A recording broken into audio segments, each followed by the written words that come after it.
Whenever it's about joules, FPS, or the batteries, the same question remains.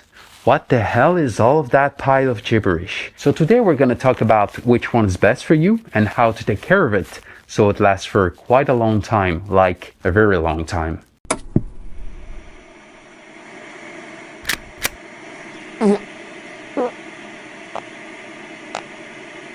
Don't worry, it's not as complicated as the joules and FPS topic. And for those who missed it, it's right here. Even though it's not too complex, it's still something we're gonna have to talk about. You and I.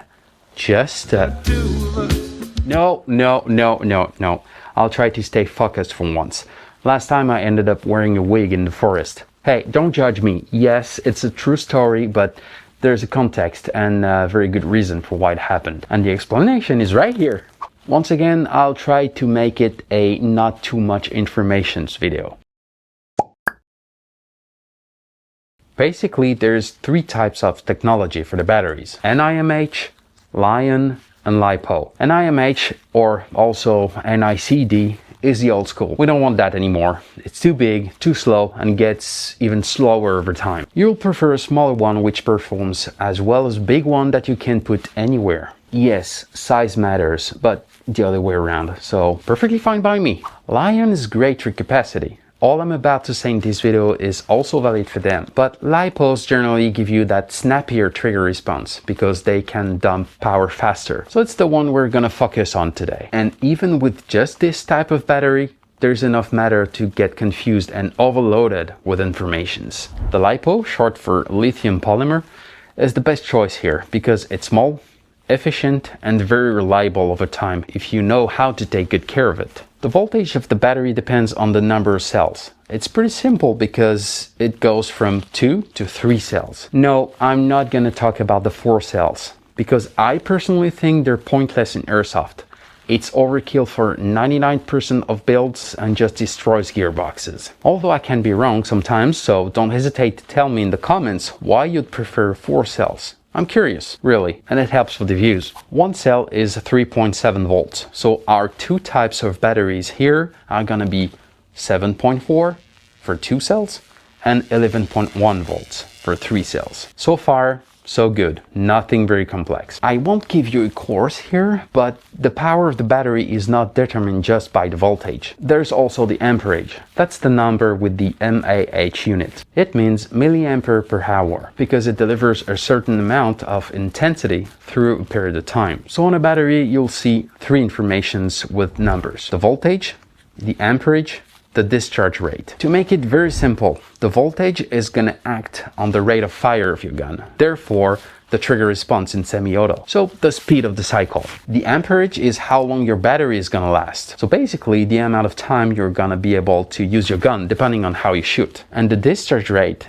is the maximum continuous current the battery can safely provide before it starts overheating. If you plan on using your gun normally, so without being too crazy on the trigger and in full auto, you'll be perfectly fine with the 20C battery, which is generally the minimum available in standard batteries. Unless you have a crazy build with a strong spring and or a preposterous rate of fire.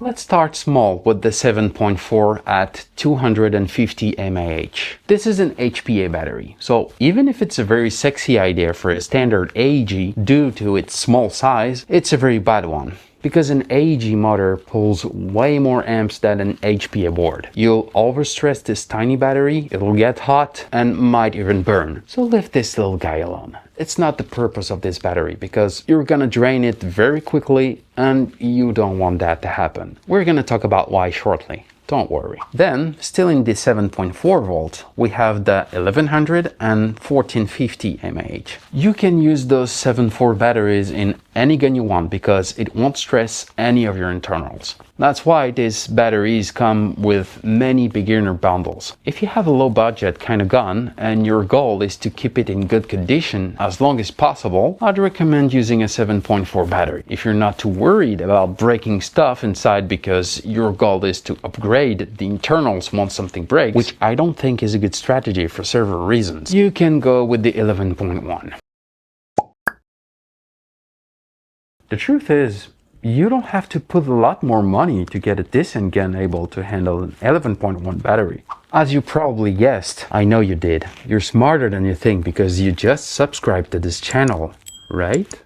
So as I said, you guessed that 11.1 is sexier. And it's because your AG is gonna be much more reactive with this battery. More reactive? The fuck what is do that? you mean? Jeez! Oh, it's you! Hey, scared the shit out of me. How long have you been here? Hey, no offense, but it was just a one-time job in the forest. You can leave now. Okay, that sounded horribly bad. It's not what you think. It's worse. Where was I? Oh, yeah. More reactive. What's that? Great question, though.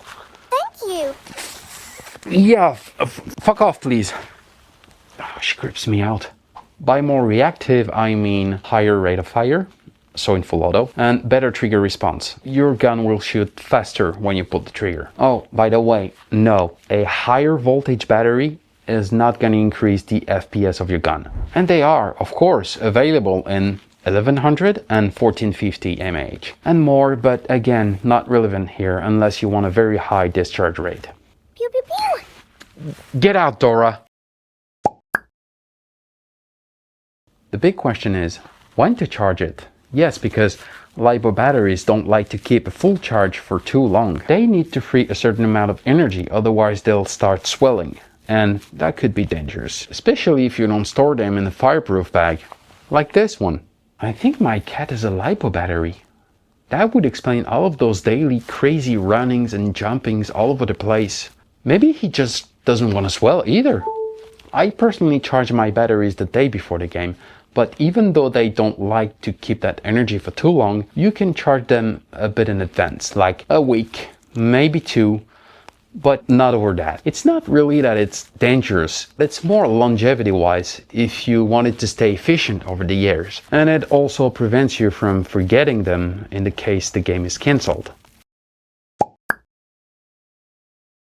Now that you know that your battery can't stay fully charged for too long, I bet you want to know what's the right thing to do to store them in case you're not using them for a while. Because like I said before, it can't be completely drained either. Otherwise, it won't take it well. A fully charged cell's voltage being 4.20 volts, the storage voltage would be between 3.80 and 3.85 volts. But of course, there's no indication on the battery to know where it's at. So how do I know? That's it. Get out of my house! Oh.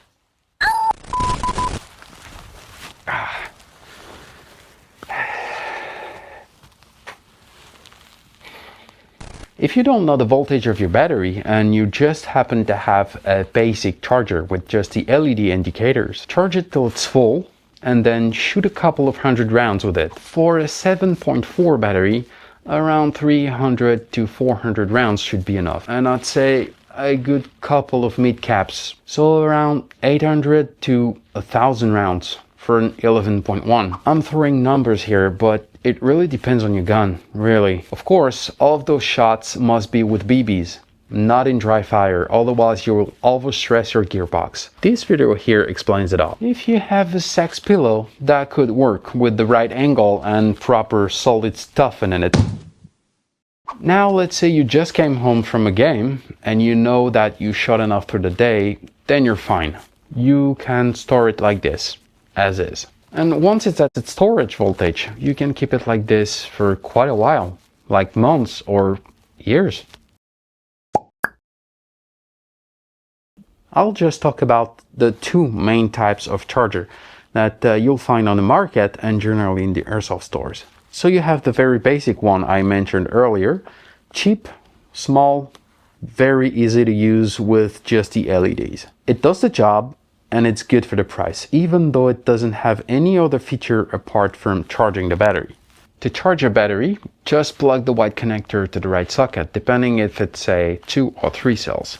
There is one LED per cell. The LEDs are going to be red and then turn green once it's charged. So if you see that some of them are green and one is red, it means that there's something wrong with the cell. so with your battery. It has a cutoff, so it's not supposed to overcharge the battery if you leave it plugged on it, but I wouldn't recommend doing it. Always make sure that you can keep an eye on it while it's charging.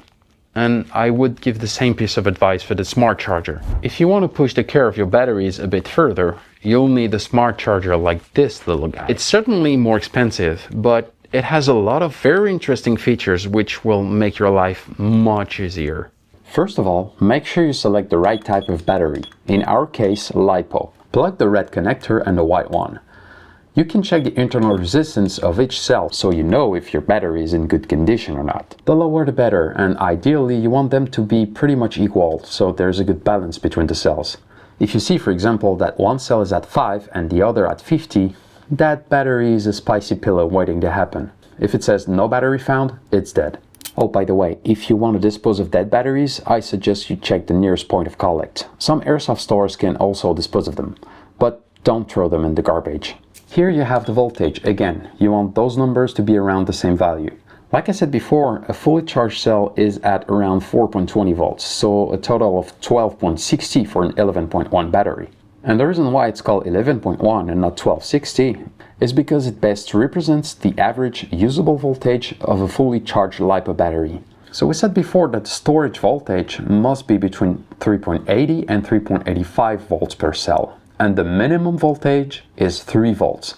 And I would even say 3.20 just to be safe. If you go under that, the battery will struggle to reach a full charge if it charges and won't last. Then you have different types of charging options, but you'll mainly use just 2 if you want to increase the life of your battery. To fully charge it, you'll select the balanced charge mode at 1 amp. It's slower than the fast charging option, of course, but your battery will thank you over time. Not literally, unless you pet it from time to time like this. The balanced charge means that the charger will do its best to charge every cell exactly the same way, so the battery stays balanced. Yeah, no surprise here. Of course, the amount of amps you select here will change the charging time. The lower you go and the longer it's going to take to charge it. But it'll be easier for the charger to keep the balance. But honestly, to fully charge a battery which is around its storage voltage or even lower, it takes between 30 to 45 minutes top at 1 amp, so it's not that long. It was much worse with the NIMH batteries.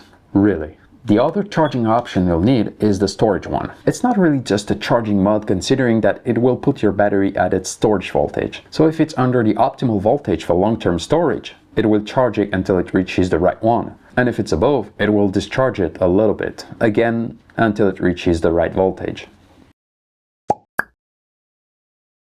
If I had to simplify all this, I'd say there are 2 golden rules with LiPo batteries. Never keep it fully charged for more than 2 weeks. Never discharge it down below 3 volts per cell. To avoid the over discharge, never store your gun with the battery plugged in. While you're using it, stop shooting as soon as you feel like your gun is slowing down. You'll notice. Trust me. Some guns have electronics inside with a cutoff, which is activated once the low voltage threshold is reached. But even though you have that kind of electronics, you still need to unplug the battery once you're done, because ironically, those very electronics that are made to protect your battery are going to drain it as they keep checking the battery over and over.